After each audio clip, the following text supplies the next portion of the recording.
오늘 이 시간 우리에게 주시는 하나님 말씀은 빌립보서 3장 1절부터 9절까지 말씀 교독하겠습니다. 빌립보서 3장 봉사하며 그리스도 예수로 자랑하고 육체를 신뢰하지 아니하는 우리가 곧 할례파라.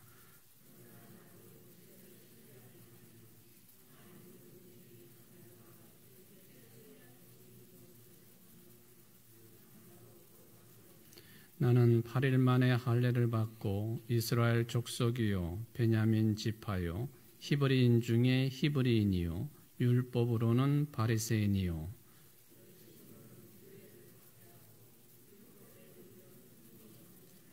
그러나 무엇이든지 내게 유익하던 것을 내가 그리스도를 위하여 다 해로 여길 뿐더러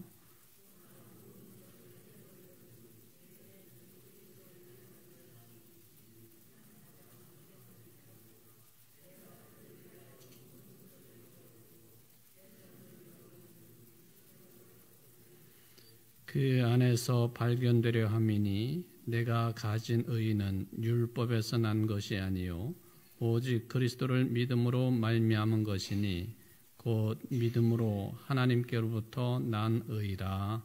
아멘.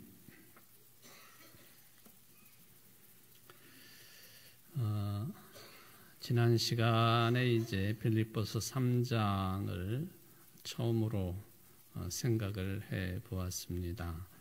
지난 시간에 제가 이제 특히 우리가 생각할 수 있는 내용 중에 2절을 가지고 2절의 첫 내용을 가지고 이제 말씀을 정리를 했었습니다. 사도 바울이 빌립보 교인들에게 그 주 안에서 기뻐하라라고 하는 그 빌립보서의 대주제를 언급을 해놓고는 바로 이어서 이런 것들을 주의하라 그렇게 표현을 했습니다. 그리고 이런 것들을 금해라 하는 그런 이야기죠. 그 첫 번째 내용이 개들을 삼가라 하는 그런 내용이었는데 이 개들을 삼가라 예수님께서도 이런 표현을 복음서에 사용을 하셨기 때문에 예수님이 사용하신 이 개, 동물로서의 개는 누구를 가리키는 것이냐라고 할 때 이방인을 가리키는 그런 그 용어로 예수님이 사용하신 것을 우리는 잘 알고 있습니다. 전반적으로 보면은 유대인들은요 하나님을 알지 못하고 알지 못한다라는 것은 하나님을 믿지 않는다는 얘기거든요. 그러니까 하나님을 믿지 않고 알지 못하고 자기 자신의 어떤 그 육신의 욕망대로 살아가는 그런 이방인들을 개나 돼지처럼 여겼다. 그래서 너무나도 잘 알려진 일반적인 내용이죠. 그래서 이방인들을 가리킬 때에 개와 같다는 또 개와 같은 존재 그런 표현을 자주 사용을 했습니다. 그런 차원에서 바울이 그런 느낌을 가지고도 사용할 수도 있겠지만은 특히 그 2000년 전에 아주 부도덕하게 생활하고 있는 그런 사람들을 경계했다라고 볼 수 있습니다. 그것이 이제 이방인이 되었던 또는 그리스도인이 되었던 도덕적이지 못하게 비윤리적으로 또는 부도덕하게 살아가고 있는 사람들을 경계한 것만은 분명하다. 그리고 그렇게 살아가는 것이 또 틀린 삶의 태도는 결코 아니었습니다.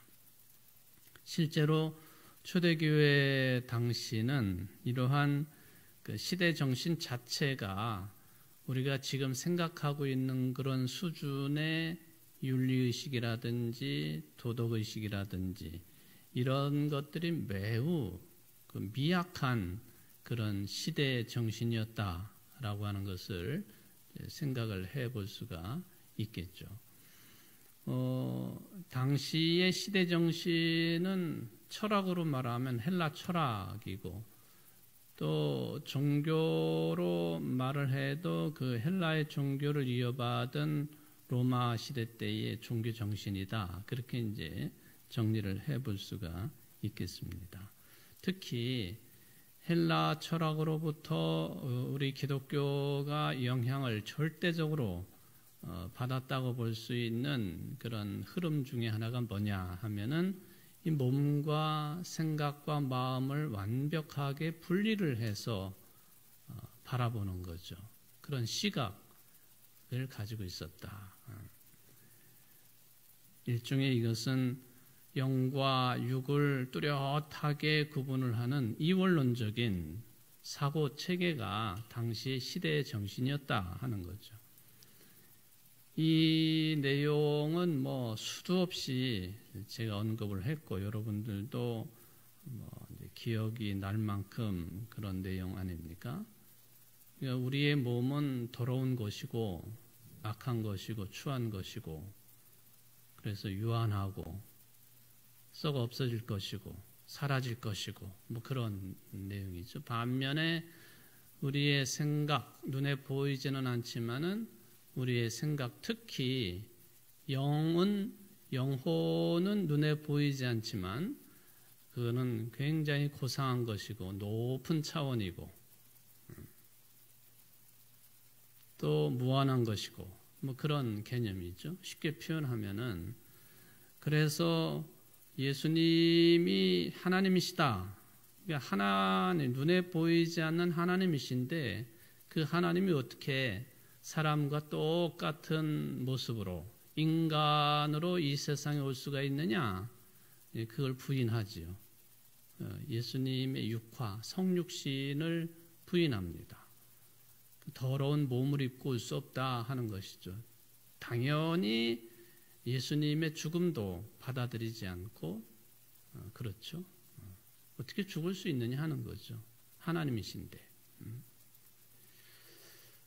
이런 생각들이 이제 헬라 철학으로부터 유래된 것이라고 볼 수가 있겠는데 이것이 이제 교회에 영향을 끼치면서 한 분파를 형성을 했는데 그게 아주 강력한 힘을 가지고 있는 그런 분파였습니다. 소위 말하면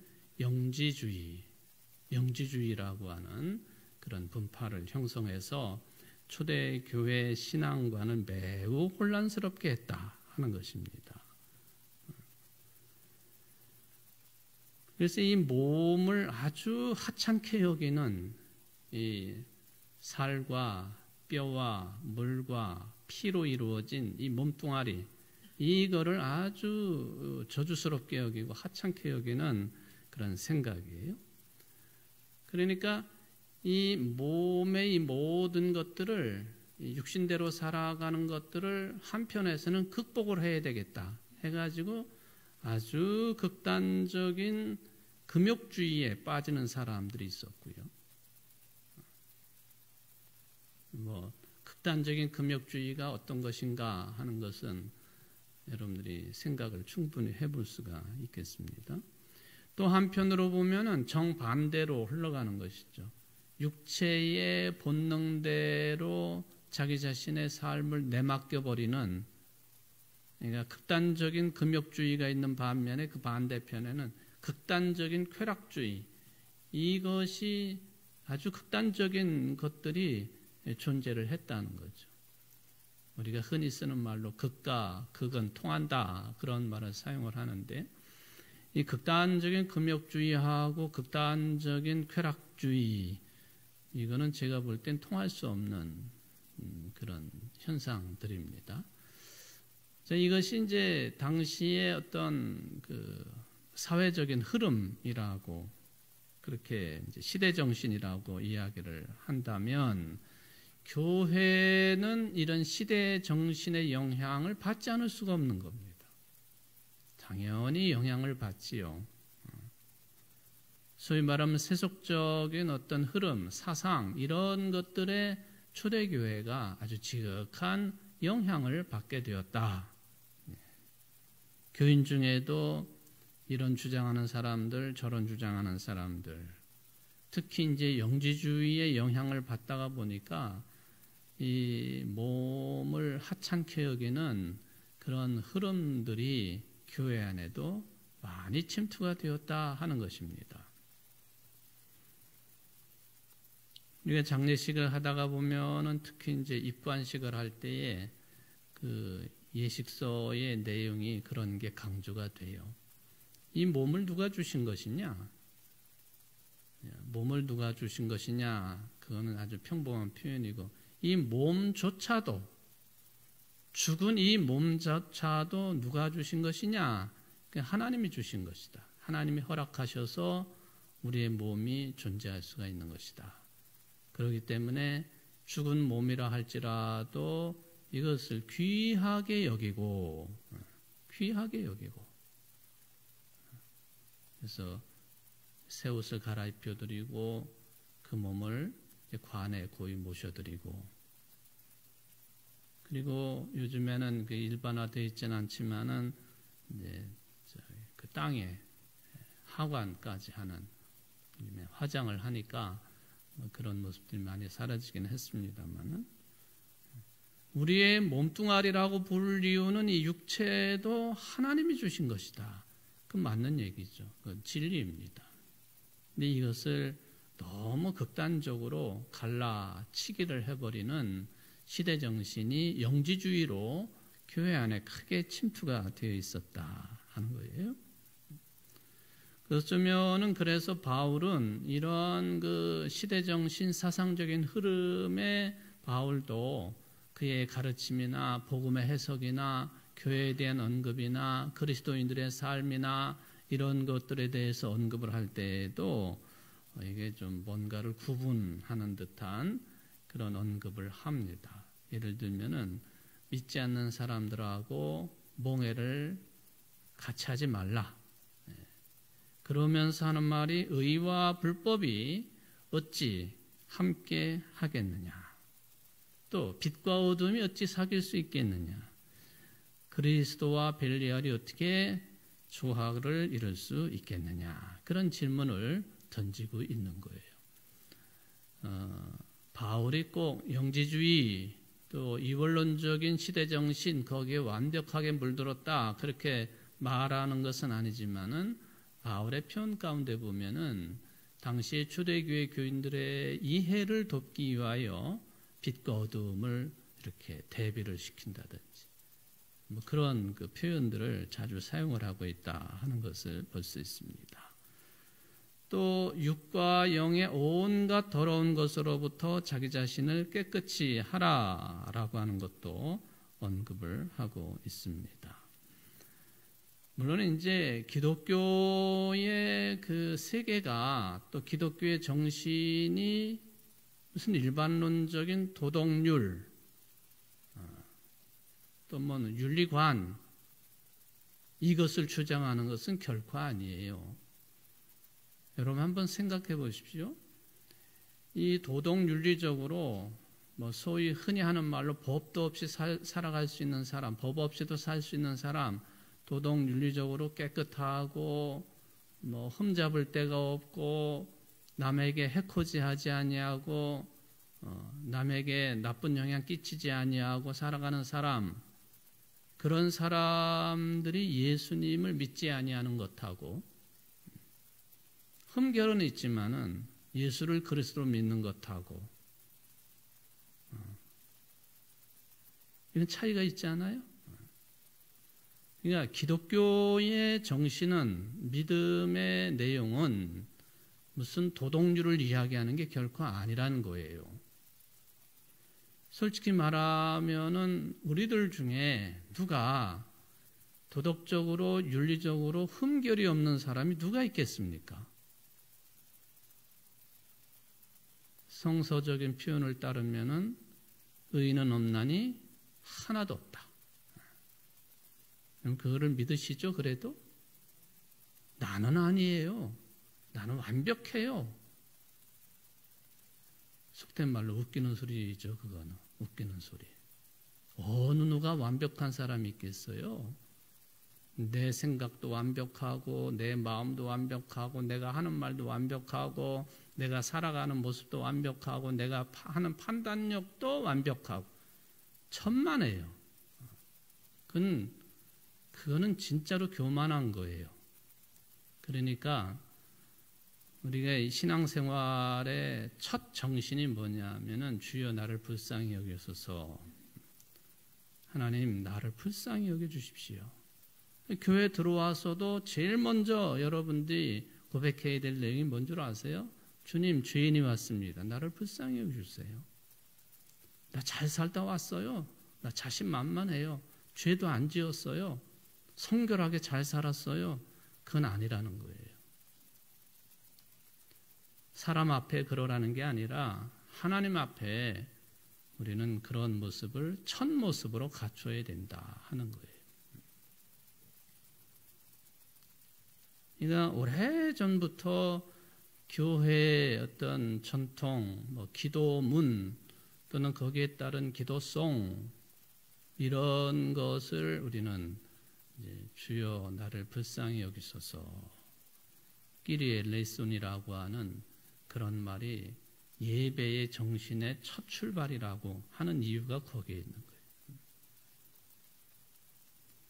우리는 결코 하나님 앞에서 교만할 수도 없고요. 교만해서도 안 되는 거죠. 근데 그것이 은연중에 다른 사람의 신앙의 내용이나 모습하고 비교해 가면서 나는 내가 더 낫지 이렇게 생각할 여지도 강한데 그건 아니라 하는 겁니다. 우리들 가운데에서 도덕적으로 윤리적으로 완벽하다 있을 수 없는 현상이고요. 다 죄인이라는 거죠. 다 죄인이라. 이제 경중의 차이는 있겠죠. 어느 만큼 무거운 죄를 지었는가. 근데 그것도 다 똑같을 것 같아요. 경중의 그 차이도 없이 다 똑같이 죄인이다.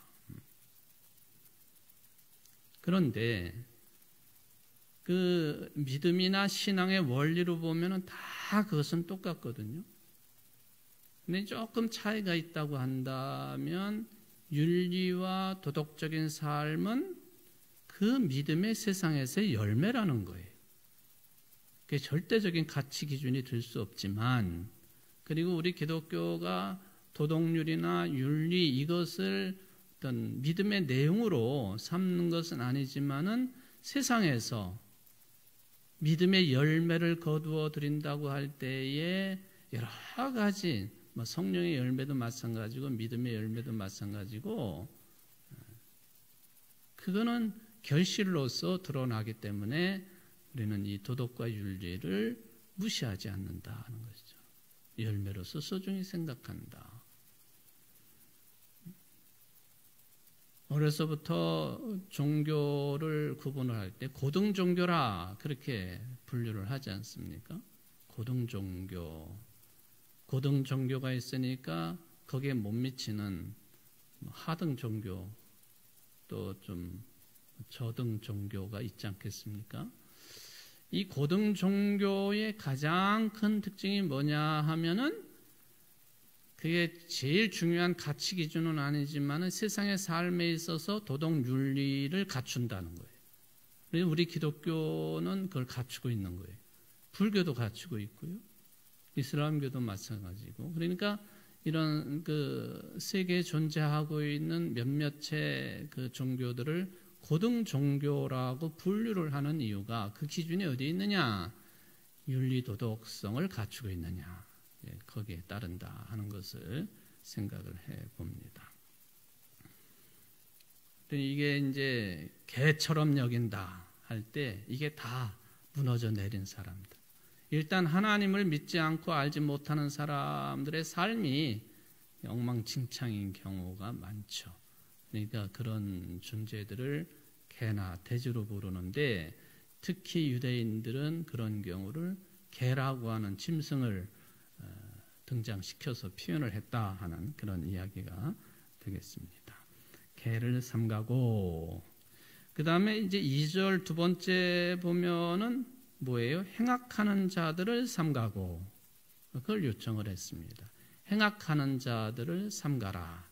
행악의 개념이 뭔지는 여러분들이 잘 아실 터인데, 근데 이 종교개혁가인 마르틴 루터는 행악하는 자를 삼가라고 했는데, 이 행악하는 자, 이거를 뭐라고 번역을 해 놓았느냐 하면은 거짓 설교자들이라고 번역을 해 놓았습니다. 여기 이제 우리나라 말의 번역이 행악하는 자인데, 마르틴 루터는 그것을 거짓 설교가라고 번역을 해 놓았으니 조금 혼돈이 오는 것도 사실이겠습니다. 앞에서 언급했던 개를 삼가라, 개가 하나님을 모르는 사람들의 악한 행실을 가리킨다고 한다면, 여기 이제 행악하는 자, 이것을 마르틴 루터처럼 그렇게 번역하는 게 어떠냐 하는 것을 한번 생각을 해볼 터인데, 만약에 마르틴 루터가 번역하는 것처럼 거짓 설교자를 가리키는 게 맞다고 한다면, 그러면 빌립보 교회 안에 교인들 위에 어떤 사람들이 있었느냐 하는 것을 생각을 해볼 수가 있겠습니다. 여기 이제 거짓 설교가 특징이 뭐냐면 복음을 훼손하는 거죠. 복음을 훼손한다. 복음을 훼손하고, 또 주님의 몸인 교회의 질서라든지 틀을 방해를 놓는 방해꾼들, 그거죠. 지금이야 이제 그런 모습들을 거의 볼 수가 없지만, 아마도 우리 교회가 처음 시작했을 때만 해도 소위 말하면은 순회 전도사들이 많았었어요. 이곳저곳을 다니면서 복음을 전하는 사람들,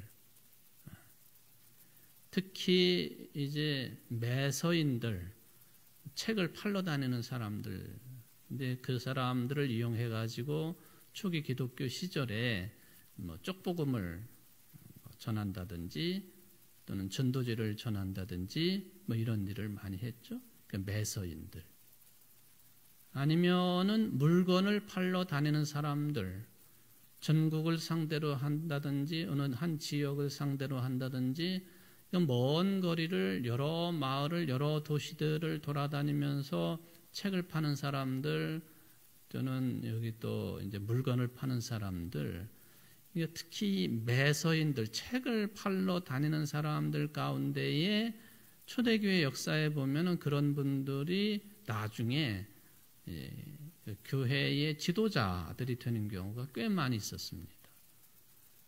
그러면 이제 조사 그러면 지금의 전도사 격이거든요. 그러니까 우리 교회도 민노아 선교사를 도와가지고 김흥경 조사, 그분이 이제 아주 중요한 역할들을 많이 한 것으로 되어 있습니다. 아마도 이제 지금 이 땅 1,500평을 매입하는데도 민노아 선교사야 미국 사람이고, 조선 사람들 중에 이 역할을 감당할 수 있는 측근, 그러면은 김흥경 조사죠. 조사가 이제 전도사를 말하는 것인데, 나중에 보니까 그분이 우리 교회 이제 장로도 되고 그랬는데, 뭔지 모르지만 이 같은 책벌을 당했더라고요. 책벌을 당해서 그 이름이 사라져 버리고 말았는데, 근데 이 민노아 선교사하고 김은경 조사는요, 우리 교회 세울 때만 역할을 한 게 아니에요. 서울서부터 단짝이었었어요. 민노아 선교사, 김은경 조사. 그래서 서울에 있는 종로 5가에 있는 연지동에 있는 연동교회라고 하는 예장 통합 측 아주 오래된 역사 있는 교회, 그 교회를 설립하는 데에도 이 민노아 선교사하고 김은경 조사가 큰 역할을 합니다. 그리고는 지금의 고속도로로 보면은 중부고속도로 그 라인을 타고 쭉 청주까지 오는 거예요. 그러니까 안성, 뭐 죽산, 그 외 뭐 이런데 쭉. 여기 안성 제일교회라고 하는 우리 같은 교단 교회가 있는데 그 교회는 우리 교회보다 역사가 더 길어요. 그 교회도 민노아 선교사가 세운 교회거든요.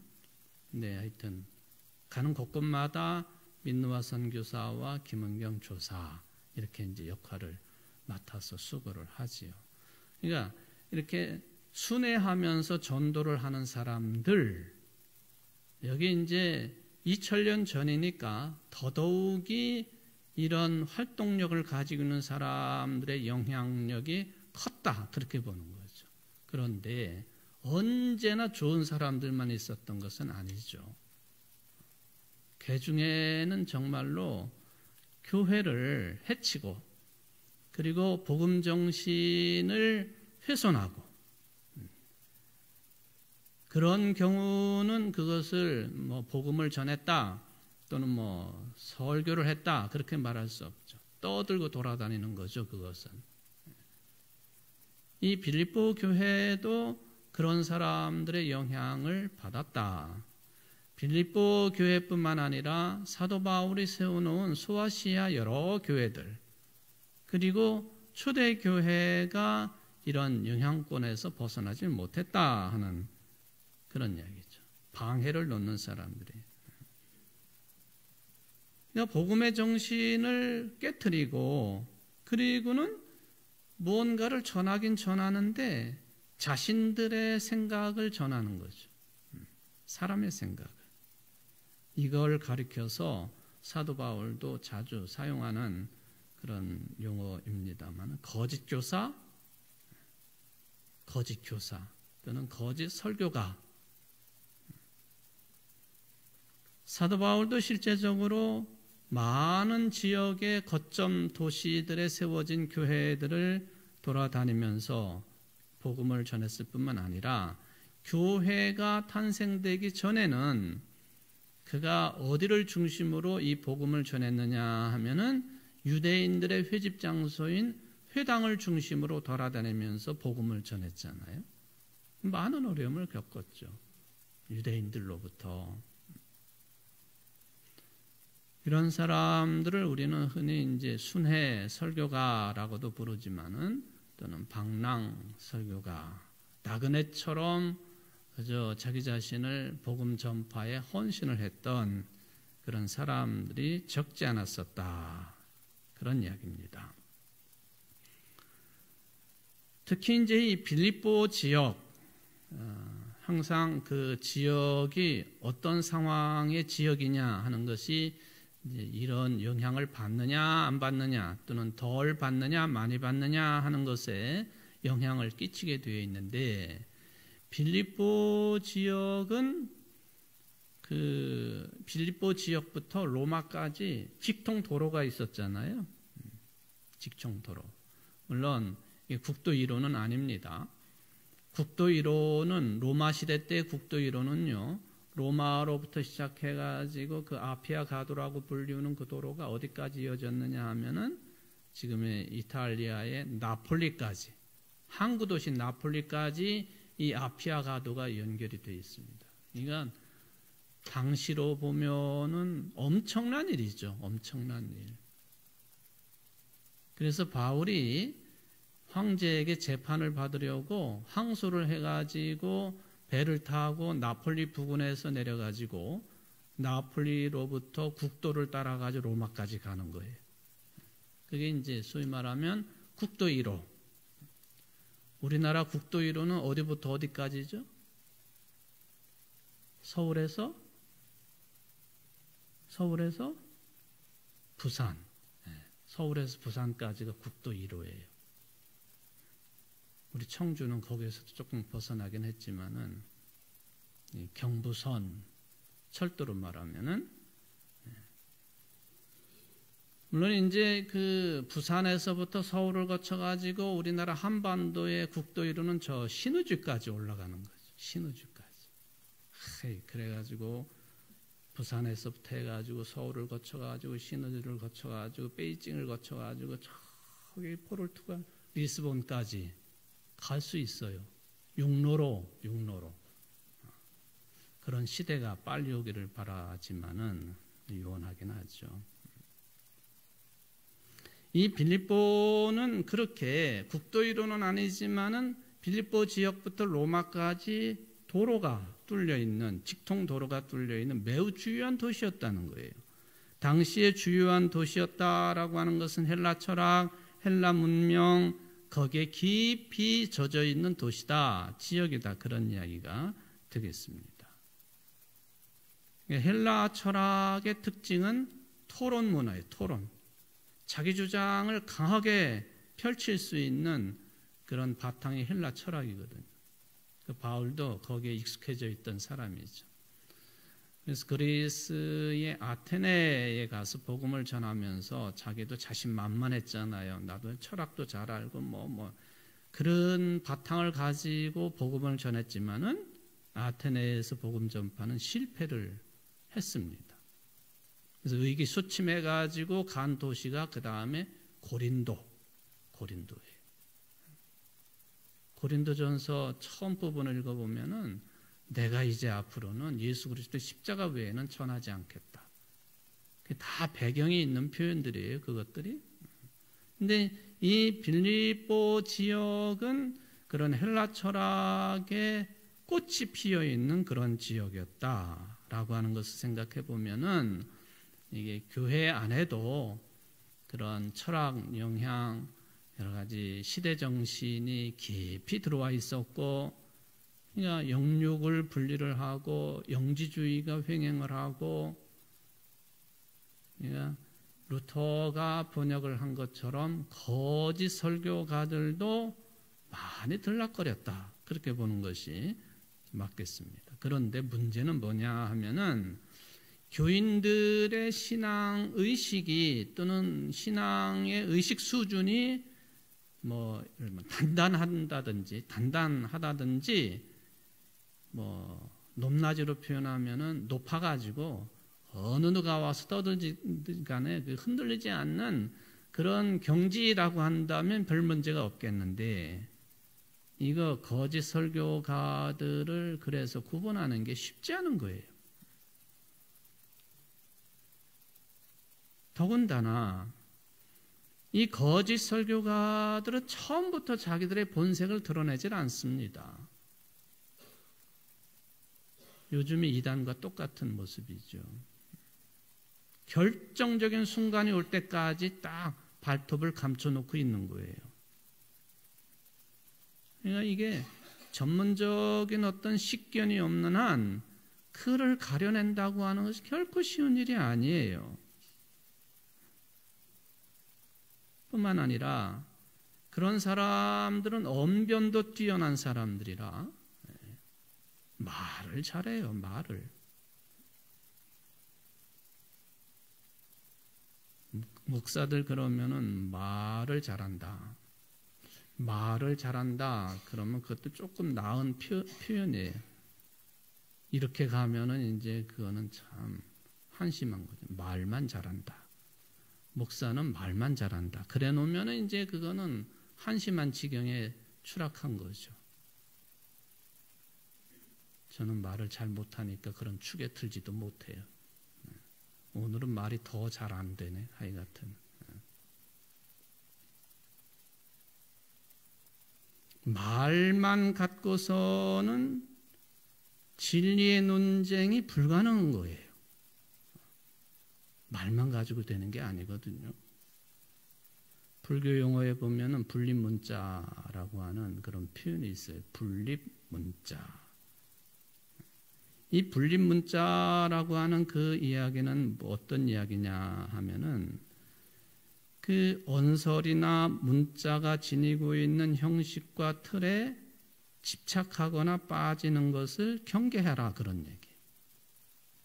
왜냐하면은 불교의 교리라고 하는 것은 마음에서 마음으로.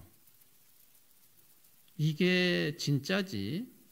이게 무슨 뭐 언설이라든지 문자라든지 이런 것 가지고 진리를 다 표현할 수 있느냐? 그건 불가능하다. 그렇게 보는 겁니다. 여기 이제 교회에 들어온 이 이상한 사람들, 그런 사람들이 워낙 이 언변이 좋아가지고 그런 사람들이랑 맞붙어가지고 뭔가를 내가 한번 해봐야 되겠다. 백전백패입니다. 그래서 교인들에게 조심시키는 것 중에 하나가 이단인 것 같다 싶으면은 논쟁하지 말라는 거예요. 여러분, 이단하고 논쟁을 벌이면요, 거기 이렇게 빨려 들어가게 되어 있습니다. 그 사람들은 우리와 달리 그런 분야, 어떤 한쪽 분야 완벽하게 훈련이 된 사람들이에요. 무슨 질문을 하면 탁 요 대답을 하고, 어떤 얘기가 나오면 이렇게 쳐내고, 이게 아주 훈련이 된 사람들이에요. 여호와의 증인 이전부터 그 아주 발달한 사람들 아닙니까? 그런 사람들을 적진에 들어가가지고 내가 뭐 호랑이를 잡으려면 호랑이 굴에 들어가야 된다고, 그거 위험한 일이에요. 그러니까 아예 그런 모습을 보이는 이단 사설을 전파하는 사람 같으면은 아예 접근 자체를 안 하는 것이 제일 일단은 좋은 방법이다라는 것을 생각을 해볼 수 있습니다. 여러분 한번 따라해 볼까요? 진리는 말이 아니라 능력이다. 구원은 말이 아니라 능력이다. 아멘. 진리는 말로 뭐 이렇게 딱 휘어 감아가지고 뭐 하겠다. 능력으로 드러나야 된다. 구원도 능력이다라고 하는 그 말씀입니다. 교회는 연약한 공동체거든요. 부족해요, 교회는. 주님의 몸이긴 하지만은 교회를 구성하고 있는 지체로서 우리 모두 다가 연약한 존재들이기 때문에 한없이 약해요. 한없이 약해요.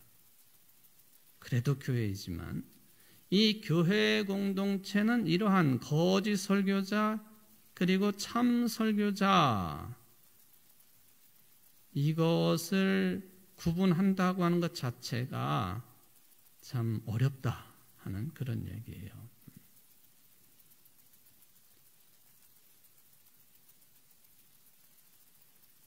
그렇지만은 언젠가는 그게 가능한 그런 소망을 가지고 역할을 하는 게 교회 공동체다. 언젠가는 거짓 설교가들의 가면이 벗겨질 때가 온단 말입니다. 우리가 아주 급하게 생각하기 때문에 당장 그런 말을 하지만 언젠가는 온다는 거예요. 이제 아예 이렇게 복음을 왜곡하고 거짓을 가르치는 사람들도 있지만, 또 하나 우리들이 조심을 해야 되는 것 중에 하나는 하나님 말씀에 대한 경박성, 이것도 매우 조심을 해야 됩니다. 말씀을 아주 경박스럽게 접근을 한단 말이죠. 거기에 따라서 진리의 말씀의 왜곡 현상이 자주 벌어집니다. 저도 그런 설교를 주로 하는 목사이기 때문에 조심을 해야 되는데, 힘들면 하나님의 말씀을 가지고 코에 걸면 코걸이, 귀에 걸면 귀걸이식으로 해석을 해버리는, 그게 말씀의 경박성이에요.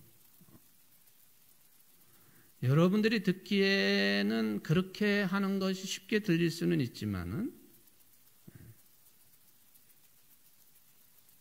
이혈령 비혈령식의 해석 설교, 이거는 말씀을 아주 추락시키는, 수준을 추락시키는, 또 왜곡시키는 그런 경우가 많다라고 하는 것을 언제나 생각을 해볼 필요가 있습니다. 또 오늘 이제 그 개를 조심하라, 또 하나는 행악하는 자, 이런 사람들을 삼가라 하는 두 번째 말씀까지 생각을 해보았습니다. 2000년 전에나 있었던 현상인가? 그건 결코 아닙니다. 오늘날도 얼마든지 모습을 달리하고 내용을 달리하고 형태를 달리해서 있지만은 우리 속에는 항상 있다고 하는 거 삼가해야 될 것들로 예의주시를 해야 된다 하는 것을 말씀을 드립니다. 아까도 따로 한 것처럼 진리와 구원은 능력입니다. 능력. 삶의 능력으로 드러나야 되는 것이에요. 예수 믿는 사람들이 천국에 가면은 뭐만 뜬다고요? 입만 둥둥둥 떠 있다고.